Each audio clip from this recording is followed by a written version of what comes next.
ಪ್ರೀತಿಗೆ ಪಾತ್ರರಾಗಬೇಕು ಅನ್ನೋಕ್ಕಿಂತ ಅವಾಗ ಭಾಳ ಕಷ್ಟಪಡಬೇಕಾಗುತ್ತೆ. ಇವ್ರ ಪ್ರೀತಿಗೆ ನಾನು ಪಾತ್ರರಾಗಬೇಕಾದ್ರೆ ಏನು ಮಾಡಬೇಕು, ಇವ್ರು ನನ್ನನ್ನು ಒಲಿಬೇಕಾದ್ರೆ ಏನು ಮಾಡಬೇಕು, ಇವ್ರು ನನಗೆ ಇಷ್ಟಪಡೋಕ್ಕೆ ಏನು ಮಾಡಬೇಕು, ಇದೆಲ್ಲ ತಲೆ ಕೆಡುತ್ತೆ. ಪ್ರೀತಿಗೆ ಪಾತ್ರರಾಗೋಕ್ಕಿಂತ ಫಸ್ಟು ನಂಬಿಕೆಗೆ ಪಾತ್ರನಾಗು. ಯಾರನ್ನ? ನಿನ್ನನ್ನು ನೀ ನಂಬು.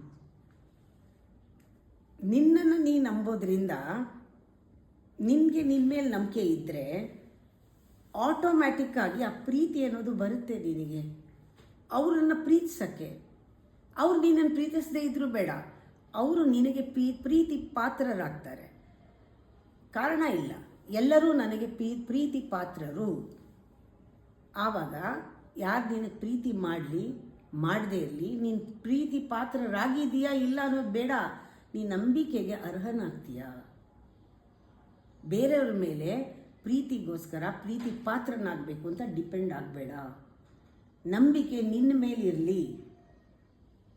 ನಿನ್ನ ಮೇಲೆ ನಿನಗೆ ನಂಬಿಕೆ, ನಿನ್ನ ಮೇಲೆ ನಿನಗೆ ಪ್ರೀತಿ ಇದ್ದರೆ, ಆ ಪ್ರೀತಿ ನಂಬಿಕೆ ಎರಡೂ ಬೇರೆ ಬೇರೆ ಅಲ್ಲ, ಒಂದೇ ನಾಣ್ಯ, ಎರಡು ಮುಖ.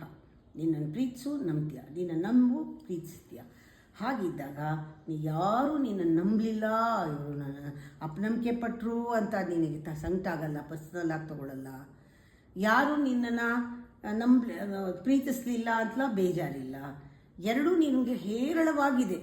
ಎಲ್ಲರನ್ನೂ ನಂಬು, ಅಂದರೆ ಎಲ್ಲರೊಳಗಿರೋ ಪರಮಾತ್ಮನ ನಂಬು. ಅಕಸ್ಮಾತ್ ಅವ್ರಿಗೆ ಗೊತ್ತಿಲ್ಲದೆ ಅವ್ರ ಅಹಂಕಾರ ನಿನಗೆ ಮೋಸ ಮಾಡ್ತಿದ್ರೆ ಅವರಿಗೆ ಒಂದಲ್ಲ ಒಂದಿನ ರಿಯಲೈಸ್ ಆಗುತ್ತೆ, ಅವ್ರು ನಿನ್ನನ್ನು ನಂಬಿರೋದು ಅವ್ರಿಗೆ ಗೊತ್ತಾಗುತ್ತೆ. ಅದಕ್ಕೆ ಟೈಮ್ ತಗೊಳತ್ತೆ, ಬಿಟ್ಬಿಡು.